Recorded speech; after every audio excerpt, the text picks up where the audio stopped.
कहते हैं कि अल्लाह सुब्हानहू ताला ने इस अद्भुत, अद्वितीय और अनोखी कायनात को केवल 6 दिन में बनाकर 7वें दिन तख्त पर विराजमान होकर विश्राम किया, जिसका जिक्र कुरान ए पाक की सूरत फुरकानी 25 आयत 52 से 59 तथा पवित्र बाइबल के उत्पत्ति अध्याय 1 श्लोक 26 से अध्याय 2 श्लोक 3 में है। कहा जाता है कि अल्लाह ने पानी की बूंद से इंसानों की रचना की, पृथ्वी पर कीड़े, हाथी, पक्षी, जलचर आदि जीव जंतु बनाए और सबके भरण पोषण के लिए फलदार वृक्ष, उपजाऊ जमीन और वर्षा ऋतु बनाई। कहते हैं इंसानों की अलग अलग जिंदगी में आने वाली समस्याओं का समाधान भी अल्लाह ही करते हैं। अपने विधान के अनुसार अपने नेक बंदों की मदद करने और उन्हें सही मार्ग दिखाने के लिए वे अक्सर नबियों को भेजते हैं तथा स्वयं किसी जिंदा बाबा या फरिश्ते का रूप बनाकर धरती पर अवतरित होते हैं। दर्शकों, अल्लाह कबीर ने स्वयं कहा है, गरीब, खुरासान काबुल किला, बगदाद बनारस एक, बलख और बिलायत लग,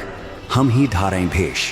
अर्थात जैसे काशी बनारस शहर में कुछ समय रहे, ऐसे ही बगदाद में रहे। बगदाद से मंसूर निकाला, बनारस से रामानंद का उद्धार किया, बल्ख शहर से सुल्तान इब्राहिम अधम को निकाला, बिलायत यानी इंग्लैंड तक हम अल्लाह कबीर जी ही वेश बदल कर लीला करते हैं। दर्शकों, दुनिया अल खिद्र को ही अल खिद्र के नाम से भी जानती है। अल खिद्र का महत्व इस्लाम की विभिन्न शाखाओं में भिन्न भिन्न पाया जाता है।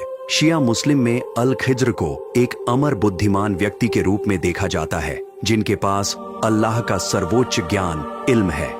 कुछ कथाओं के मुताबिक अल खिद्र को पैगंबरों का संदेशवाहक और मार्गदर्शक भी माना जाता है। सुन्नी मुसलमानों में अल खिद्र को सर्वोच्च रूहानी इल्म रखने वाला व्यक्ति और एक नबी माना जाता है। मुस्लिम मजहब के लोग अलग अलग रूप में अल खिद्र को एक पैगंबर, अल्लाह के रसूल, एक संत या एक बुद्धिमान व्यक्ति के रूप में मानते हैं। अल खिद्र को ज्ञान के साथ साथ अल्लाह का सेवक भी माना जाता है।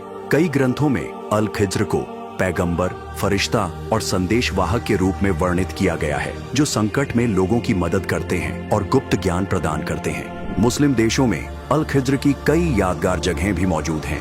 अल खिद्र की विशेषताएं, जिन्हें पूरा मुस्लिम मजहब भी मानता है। कई मुस्लिम विद्वानों का मानना है कि अल खिद्र अविनाशी हैं और उनकी कभी मृत्यु नहीं होती। वे हर समय किसी न किसी रूप में पृथ्वी पर मौजूद रहते हैं। उन्हें असंख्य रूहानी शक्तियों यानी सिद्धियों का स्वामी माना जाता है तथा उन्हें समय चक्र की सीमाओं से परे माना जाता है, जो जब चाहे जहां चाहे प्रकट हो सकते हैं। दर्शकों, अल खिद्र की ये ही विशेषताएं उन्हें कादिर अल्लाह प्रमाणित करती हैं, क्योंकि ये विशेषताएं कादिर अल्लाह के सिवाय किसी की नहीं हो सकती। दर्शकों, बाखबर संत रामपाल जी ने अनेकों प्रमाणों से यह सिद्ध कर दिया है कि कबीर जी ही कादिर अल्लाह हैं तथा वे ही अल खिद्र हैं। जिसकी विस्तृत जानकारी जानने के लिए आप बाखबर संत रामपाल जी द्वारा लिखित पाक पुस्तक मुसलमान नहीं समझे ज्ञान कुरान को संत रामपाल जी महाराज ऐप से निशुल्क डाउनलोड करके पढ़ सकते हैं, या इसी वीडियो के डिस्क्रिप्शन में दी गई लिंक पर क्लिक करके भी यह पुस्तक डाउनलोड करके पढ़ सकते हैं। साथ ही बाखबर संत रामपाल जी ने यह भी बताया है कि कबीर अल्लाह अनेक महापुरुषों को मिले हैं। तो चलिए आज के इस वीडियो में हम आपको बाखबर रामपाल जी महाराज द्वारा बताए गए गवाह हजरत मूसा और अल खिद्र के मध्य हुए वाक्य को जानते हैं। दर्शकों, बाखबर संत रामपाल जी महाराज बताते हैं कि कुरान ए पाक सूरह काफ 18 आयत 60 से 82 में जिक्र है, अल्लाह मूसा को उससे ज्यादा इल्म रखने वाले एक शख्स से मिलने के लिए भेजता है। 55 हदीसों में इस कहानी का विस्तार से जिक्र मिलता है। एक दिन हजरत मूसा सत्संग फरमा रहे थे। उनसे एक सत्संगी ने पूछा, हे मूसा, आज के दिन जमीन पर सबसे ज्यादा इल्म रखने वाला शख्स कौन है? हजरत मूसा ने बड़े गर्व से उत्तर दिया, मैं। अल्लाह को मूसा का ये अंदाज बिल्कुल पसंद न आया और कहा, मूसा, तेरी यह बात सुनकर मुझे बहुत दुख हुआ। तूने अपने आप को सबसे बड़ा इल्मी कैसे मान लिया? घुटनों के बल बैठे मूसा ने कहा, मैं आपका भेजा हुआ रसूल हूँ और मुझे सारा इल्म आपसे हासिल है, इसलिए मैंने ये कह दिया कि आज जमीन पर मेरे से ज्यादा इल्म किसी के पास नहीं है। अल्लाह ने कहा, मूसा, जमीन पर तेरे से ज्यादा इल्म रखने वाला शख्स मौजूद है और तेरा इल्म उसके इल्म के सामने कुछ भी नहीं। दर्शकों, यहाँ से एक बात और सिद्ध होती है कि जिसे मूसा जी कादिर अल्लाह मान रहे थे, जिसने मूसा जी पर पाक कतेब तौरेत नाजिल की थी, उसमें संपूर्ण इल्म नहीं है। साथ ही जिसे आज पूरा मुस्लिम समाज कादिर अल्लाह मानकर उसकी इबादत कर रहा है, जिसने कुरान पाक को हजरत मोहम्मद जी पर नाजिल की थी, क्योंकि तौरेत और कुरान पाक का ज्ञान देने वाला अल्लाह एक है, उसे भी संपूर्ण इल्म नहीं है। अन्यथा वह हजरत मूसा जी को संपूर्ण इल्म प्राप्त करने के लिए अन्य शख्स के पास नहीं भेजता, बल्कि मूसा जी को स्वयं बता देता। वह इल्म तथा हजरत मोहम्मद जी को कुरान शरीफ सूरत फुरकानी 25 आयत 59 में यह नहीं कहता, उस कबीर अल्लाह की खबर किसी बाखबर से पूछो। दर्शकों, अब हम अपने उसी टॉपिक पर वापस आते हैं, जिसके बाद मूसा जी ने कहा, हे अल्लाह, मैं उस शख्स से मिलना चाहता हूँ ताकि मैं वो इल्म हासिल कर सकूं जो मेरे पास नहीं है। वो शख्स कहाँ रहता है और कैसे मिलेगा, ये बताने की मेहरबानी कीजिए। अल्लाह ने कहा, मजमा-ए बाहरेन में रहता है, यानी जहाँ मीठे और खारे पानी के 2 दरिया आपस में मिलते हैं। मूसा बोला, हे अल्लाह, मैं उसे पहचानूंगा कैसे? अल्लाह ने बताया, तू अपने साथ एक बर्तन में मरी हुई मछली ले जा। जहाँ वो मछली जिंदा होकर पानी में गोता लगा देगी, समझ लेना वो नजदीक है। दर्शकों, हदीस पुष्टि करती है कि ये शख्स जो मूसा से ज्यादा इल्मी था और जिससे अल्लाह ने मूसा को कुरान पाक सूरह काफ 18 आयत 60 से 82 में मिलने के लिए कहा है, उसका नाम अल खिज्र है और सारा मुस्लिम समाज भी इससे सहमत है। मूसा अपने एक शागिर्द यानी सेवक को लेकर अल खिज्र की तलाश में निकल पड़ता है। काफी लंबा सफर तय करने के बाद मूसा व उसका शागिर्द मजमा-ए-बाहरेन के इलाके में पहुंच गए। मूसा लंबे सफर की थकान उतारने के लिए एक पत्थर का सहारा लेकर सो गए।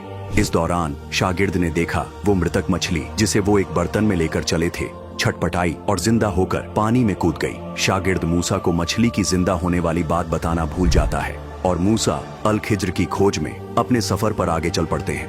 पूरा दिन पूरी रात चलने के बाद अगली सुबह मूसा शागिर्द से बोलता है, मैं सफर की थकान से चूर चूर हो गया हूँ, ला मुझे कुछ खाने को दे दे। तब शागिर्द को ध्यान आता है, जो मछली हम अपने साथ लाए थे वह तो कल जहां हमने विश्राम किया था वहीं जिंदा होकर पानी में कूद गई थी और शैतान के प्रभाव से मैं आपको बताना भूल गया। ये सुनकर मूसा बोले, यही तो वो मुकाम था जहाँ हमें रुकना था। मूसा और शागिर्द अपने कदमों के निशानों को देखते हुए वापस उसी जगह पहुंच जाते हैं और उन्हें सफेद चादर ओढ़े हुए सफेद दाढ़ी वाला एक शख्स मिलता है, जिन्हें मूसा ने अपना परिचय दिया और कहा कि मुझे अल्लाह ने आपसे इल्म सीखने के लिए भेजा है। मैं आपकी पैरवी करता हूँ। आप मुझे वो नेक इल्म सिखा दें जो आपके पास है। उत्तर में अल खिज्र ने कहा, मूसा, आप मेरे साथ हरगिज सब्र नहीं कर सकेंगे, क्योंकि जिस चीज की हकीकत का आपको इल्म नहीं, उस पर आप सब्र कर भी कैसे सकते हैं? मूसा ने कहा, आप मुझे सब्र करने वाला पाएंगे और मैं किसी बात में आपकी नाफरमानी नहीं करूंगा। अल खिज्र ने कहा कि अच्छा, अगर आप मेरे साथ चलना ही चाहते हो तो ध्यान रहे, आप किसी चीज के बारे में मेरे से सवाल न कीजिएगा जब तक मैं खुद उसके बारे में न बताऊं। जिसके बाद मूसा ने अपने शागिर्द को वापस भेज दिया और अल खिज्र के साथ अपना सफर शुरू किया। रास्ते में कुछ गरीब लोगों की एक कश्ती देखी। वो मेहनत करते और किराया लेकर लोगों को दरिया पार करवाया करते थे। अल खिज्र और मूसा उस कश्ती पर सवार हो गए। सफर के दौरान अल खिज्र ने उस कश्ती के तख्ते तोड़ दिए और कश्ती में पानी भरने लगा। लोग पानी बाहर फेंकने लगे और जैसे तैसे डूबने से बचे। ये देख मूसा ने इसे नापसंद फरमाया और अल खिज्र से बोले, क्या लोगों को डुबाने का इरादा है? इस पर अल खिज्र ने जवाब दिया, मैंने पहले ही कह दिया था कि आप मेरे साथ सब्र नहीं कर सकेंगे। फिर मूसा ने कहा, मेरी अक्ल ने काम नहीं किया, मुझे क्षमा कर दीजिए, आगे ऐसी गलती नहीं होगी। फिर वह दोनों आगे चले और एक लड़के से मिले। अल खिज्र ने उस लड़के को मार डाला। ये देखकर मूसा बोले, आपने एक बेगुनाह की जान ले ली। ये तो आपने बड़ी घटिया और बेहद नापसंदीदा हरकत की।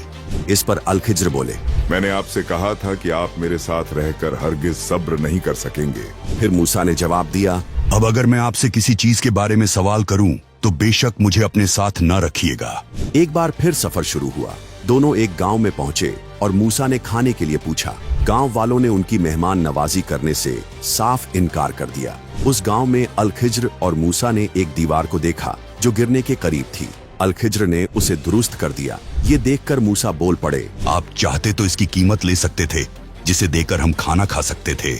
उसके बाद अल खिज्र ने मूसा से कहा, बस अब हम दोनों एक साथ नहीं चल सकते, लेकिन जाने से पहले मैं आपको उन बातों की हकीकत बताऊंगा जिन पर आप सब्र ना कर सके। नंबर 1, अल खिज्र ने कहा, पहले वाकये में मैंने उस गरीब की कश्ती में कुछ तोड़फोड़ इसलिए करी थी क्योंकि उनके आगे एक बादशाह था जो हर एक सही कश्ती को जबरन जब्त कर लेता। छेद होने की वजह से वो बादशाह उनकी कश्ती को जब्त नहीं करेगा और वो गरीब कुछ पैसे लगाकर उसे दुरुस्त कर लेंगे। नंबर 2, दूसरे वाक्य के विषय में अल खिज्र ने बताया, जिस लड़के को मैंने मारा था उसके माँ बाप अल्लाह को चाहने वाले थे। हमें खौफ हुआ कि कहीं ये लड़का उन्हें अपनी सरकशी और कुफ्र से आजिज और परेशान ना कर दे, इसलिए हमने चाहा कि उन्हें उनका परवरदिगार उससे बेहतर पाकीज़गी वाला, वो उससे ज्यादा प्यार मोहब्बत वाला बच्चा इनायत फरमाए। नंबर 3, अल खिज्र ने तीसरे वाकये के बारे में बताया। उस गांव में 2 यतीम बच्चे हैं जिनका खजाना उस दीवार के नीचे दफन है। उनका बाप बहुत नेक था। रब की यह चाहत थी कि ये दोनों यतीम अपनी जवानी की उम्र में आकर अपना ये खजाना उस रब की मेहरबानी और रहमत से निकाले। इन तीनों किस्सों की हकीकत बताने के बाद अल खिज्र ने कहा, मूसा, ये थी असल हकीकत उन वाकयात की जिन पर आप सब्र ना कर सके। जिसके बाद हजरत मूसा जी अल खिज्र से बिना इल्म प्राप्त किए ही वापस लौट आए थे।